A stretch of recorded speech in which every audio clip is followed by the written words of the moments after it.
No tšau ja tere tulemast tagasi minu kanalile.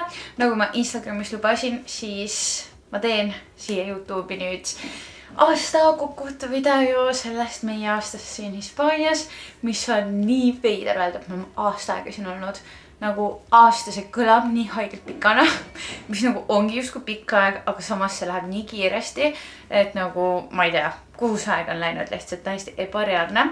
Ja ma mõtlesin, et kui ma tean, et nii paljudel on plaan kas ajutiselt või pikemaks ajaks tulla Hispaaniasse, hästi palju huvitab see teema, mind huvitas see teema samamoodi, siis ma mõtlesin, ma teen siis siia sihukese kokkuvõtva ja video ja ma annan selle video jooksul teile siin ka erinevaid taipamisi ja õppetunde, mis meie oleme saanud siin elades, nii et püsi aga lainel.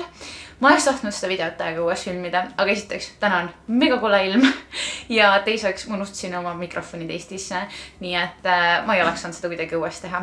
Nii et, aga lähme asja kallale. Ma lasin teile Instagramis ka endalt küsimusi küsida ja nendele küsimuste vastame natuke hiljem. Kõigepealt ma teen väikse kokkuvõtte lihtsalt igast kuust, mis me siin olnud oleme kuni selle hetkeni siin ja lihtsalt siuke hästi pisike põige igasse kuusse. Ma vastan teie küsimustele ja ma toon ka mingisugused muud teemad siin välja, mis me oleme võib-olla õppinud siin elamise jooksul, millega me ei osanud võib-olla arvestada enne, kui me tulime, mis on täielik üllatus olnud. Kõik see saab siin videos kaetud, nii et asume asja kallale. Kõigepealt siis meie saabusime siia siis jaanuar 2025, issand kui imelik, et nüüd on 2026. Täiesti jaanuari lõpus me hakkasimegi sõitma. Tegelikult me saabusime siia koha peale veebruari alguses, aga jaanuar lõpp me hakkasime sõitma. Nii et see oli põhimõtteliselt läks täiesti nagu tripimise alla lihtsalt. Sõitsime 6 riiki, vist on 6, Eesti, Läti, Leedu, Poola, Saksamaa, Prantsusmaa ja nüüd Hispaania. No põhimõtteliselt ütleme nii, et nagu 7 riigis kassidega, 2 kassiga siis tulime, pakkisime kogu oma elu kokku, tulime siia. Jõudsime siia siis veebruaris ja ma ütlen ausalt, et mul siin telefonis märkmed, aga ma ütlen ausalt, et tegelikult nagu tulime suht teadmatusse, me teadsime, et me tuleme Torreviejasse, aga me ei teadnud, miks me siia tuleme. Sest Torrevieja tuli lihtsalt täiesti lambist, nagu ma ei tea, ei kusagilt lihtsalt see mõte, et tulla Torreviejasse, keegi meil siin ees ei olnud. Me ei olnud siin mitte kunagi käinud, keegi meie mingitest tuttavatest ei olnud siin kunagi käinud. Ma ei teadnud selle kohta mitte midagi. Ma käisin siin Google Mapsiga ringi ja siis ma vaatasin, et ma ei tea, nagu suht kõik tundub nagu üks kinni siin. Samas lugesin arvustusi ja tundus nagu tore koht, nii et suht siuke pingo oli see. Ja oligi veebruaris otsime kohale. Kõigepealt number 1 asi oli lihtsalt üürikodu leida ja selleks sõnaks oli kiiresti ja kust me leidsime selle Facebookist. Väga soovitan seda, kui küsitakse ka mult, et kust kohast me leidsime, et siis kust otsida, ma soovitan väga Facebook grupid, kõik erinevad Facebook grupid, kus vähegi on mingid kinnisvaragrupid või üldse mingid elanike grupid, lihtsalt liituge nendega, tehke postitust, otsite sellist korterit selle hinnaga ja hoidke täiega nendel postitustel silm peal. Ja ma ütlen, meie leidsime 2 varianti sealt. Üks on täpselt siit, kus meie elame üle tee, põhimõtteliselt vasakul kohe järgmine maja nagu seal. Oli teine variant ja siis see meie korter, et meil oli lausa valida 2 korteri vahel, mis oli nagu vau, et tegelikult on mega raske siin üldiselt üürikodu leida. Ja miks on raske on sellepärast, et esiteks sa oled siin välismaalane ja enamasti kes siin üürivad korterid on ikkagi kohalikud ja kui sa näiteks otsid siuksest kohalikust kohast endale üürikodu nagu idealista, siis seal isegi ei vastata su sõnumitellegi, et me tulime täiesti off-seasonil, nagu jaanuar-veebruaris on täiesti off-season, siin ei ole turiste nagu põhimõtteliselt üldse on ju, et peaks nagu lihtne olema leida ja justkui seda ajaraami vaadates, kui kiiresti me leidsime, oligi justkui lihtne, aga samas me nägime isegi nii palju vaeva.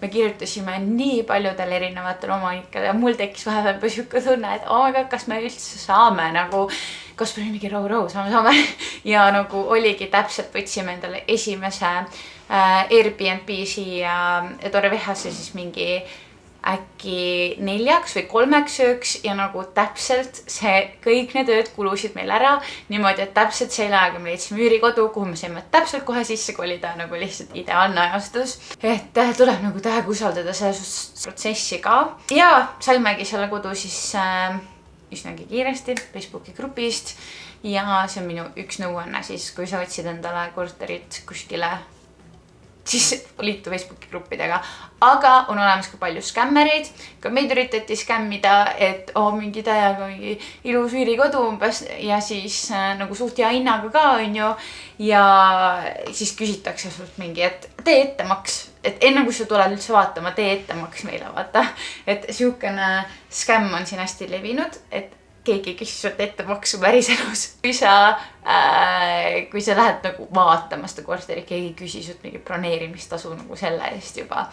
Et jah, sellega hoidke nagu hoidkalt. Siis oligi veebruar oligi nagu kõige märgilisem kuidagi. Sa nagu elad siia rohkem sisse, sa vaatad, mis siin ümberringi on. Sa nagu õpid üldse seda kohta tundma ja me saime aru, et me oleme tulnud nii õigesse kohta. Me oleme lampi sattunud lihtsalt nii heasse kohta, nagu täpselt kuidagi nii õige. Elanikarv on siin on kõik olemas, siin on lihtsalt kõik nagu täpselt nii, nagu meile meeldib. Et see sai meile väga kiiresti selgeks. Veebruaris siis ka meie plaanid natuke muutused siia tulekuga, et alguses oli meil plaan, et sotsiaalmeediaga seoses siis jääb meil üks tüdruk jääb filmima Eestisse koha peale contenti nagu niimoodi, et meie ütleme kõik ette, mida teha, et ta lihtsalt nagu põhimõtteliselt filmib, me korraldame kõik ära. Aga ei läinud asjad nii ja väga ootamatult pidin plaanid ümber muutma, nii et ma olengi nüüd käinud aasta otsa iga kuu, vahepeal isegi 2 korda kuus, seda on väga harva ette tulnud, aga vahepeal isegi 2 korda Eestis, et filmida siis kogu meie töösisu ära.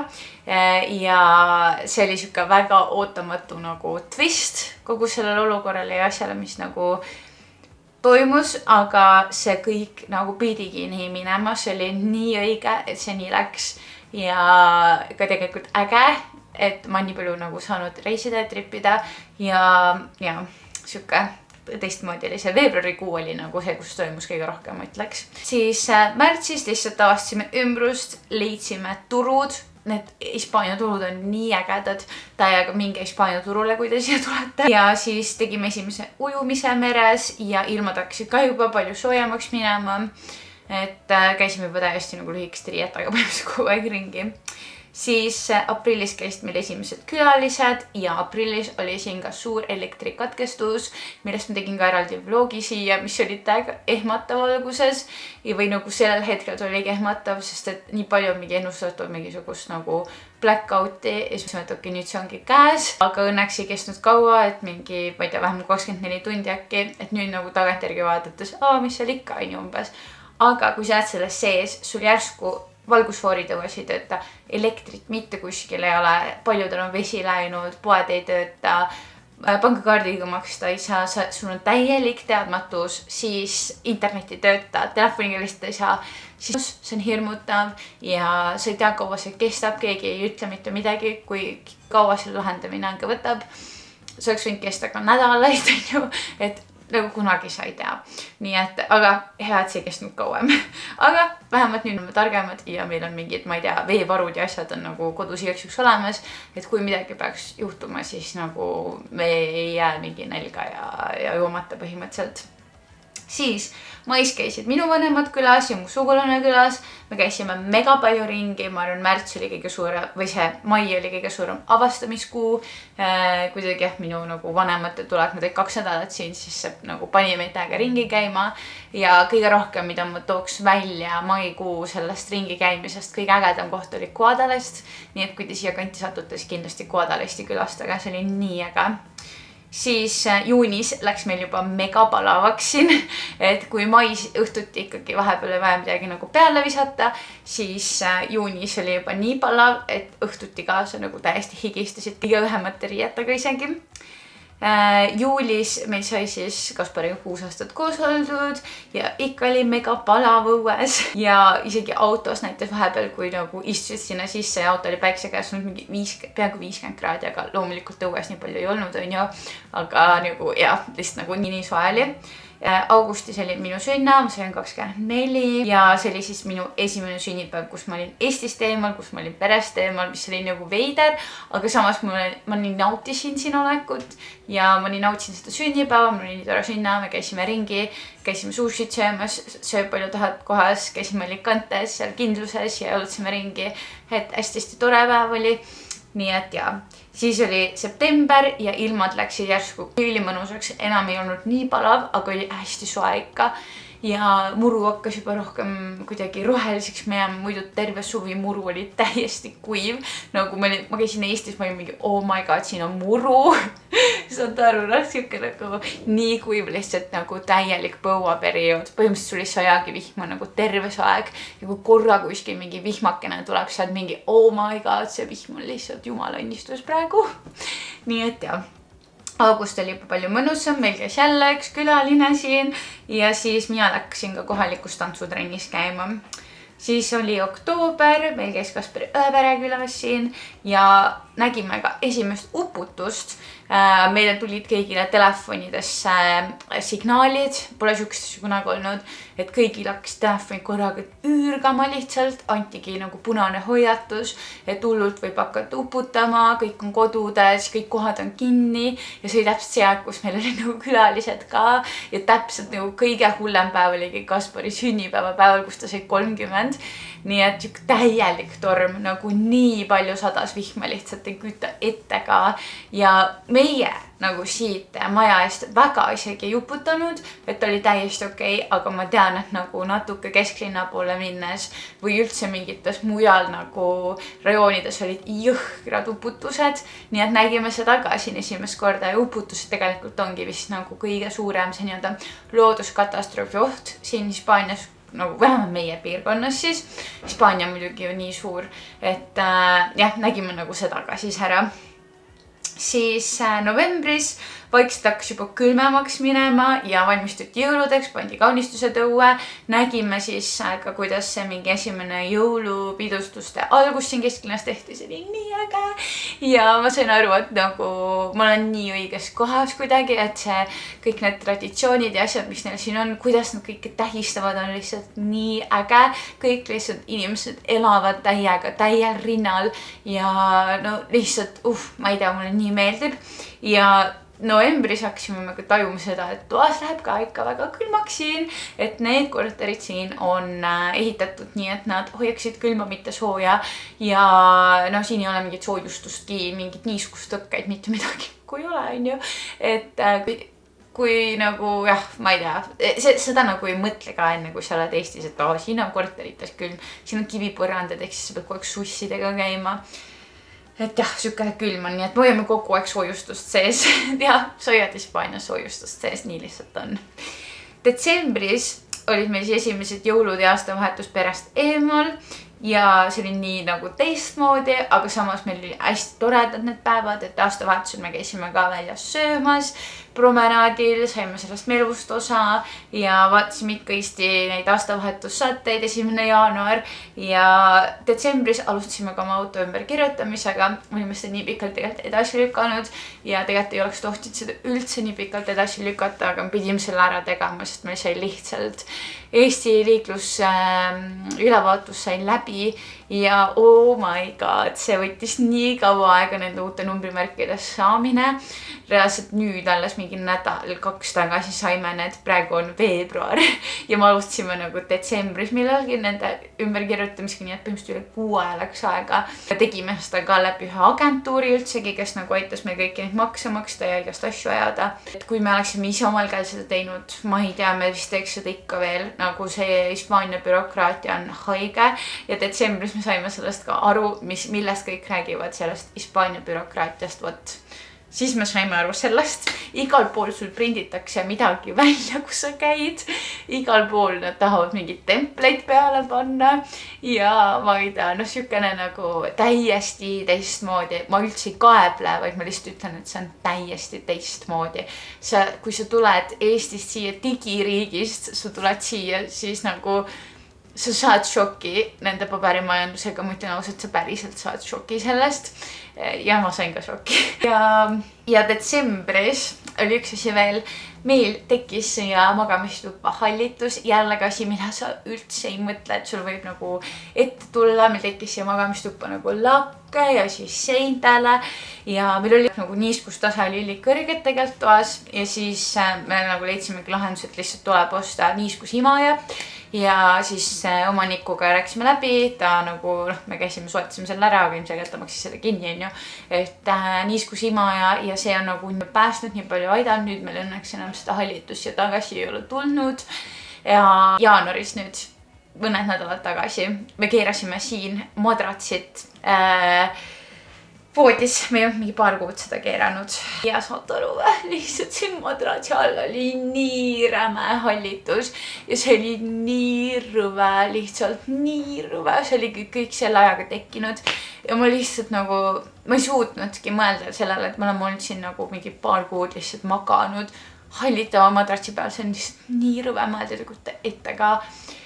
Ühesõnaga, õnneks järgmine päev jällegi omanik oli kohe vastutulelik, ostsime uue madratsi, viskasime vana välja. Kaspar värvis siit ülevalt need hallituskohad ära, pesi ära ja õnneks rohkem ei ole seda tagasi tulnud. Nii et jah, võt, et üks õppetund siis, et kui te otsite endale lõunamaades korterit, siis alati lõunapoolne korter, nii et sul paistaks päike sinna, väiksem oht, et sul hallitus tekib. Meil ei ole lõunapoolne korter ja meil paistab ainult õhtune päike siia. Et õhtune päike siis just, ma mõtlen talvel, et suvel on meil jah, hakkab mingi ühest juba päike paistma, aga see on ka mega halb tegelikult, sest et siis on nagu see kõige palavam päike meie rõdul, ehk siis rõdul ei kannata üldse olla siis lihtsalt higi voolab nagu, et igal juhul kui vaatate endale korterit, siis lõunapoolne, 100% lõunapoolne, see on nii talvel kui suvel kõige parem valik. Nii, aga lähme nüüd teie küsimuste juurde. Mis te minult küsisite? Paljud küsimused ka korduvad, nii et ma korduvatele küsimustele ei hakka vastama. Aga nimelt üks asi, mida sa teeksid Hispaanias kolimiselt teisiti. Korteri valik, ma arvan. Lihtsalt vaatakski, et oleks lõunapoolne. Ma arvan, see on nagu kõige põhilisem asi, mida teeks. Mis on sinu jaoks olnud kõige meeldivam või ebameeldivam kogemus võrreldes Eestiga? Kõige meeldivam kogemus, ma arvan, esiteks on muidugi see kliima, mis ma juba teadsin. Novembrikuu ei ole minu jaoks kunagi nii mõnus olnud kui selle aasta november, mis läbi sai. Lihtsalt see, et sa käidki mingi lühikeste riietega, isegi võid käia novembris, detsembris, jaanuaris võid käia, oleneb nagu ilmast ja päevast.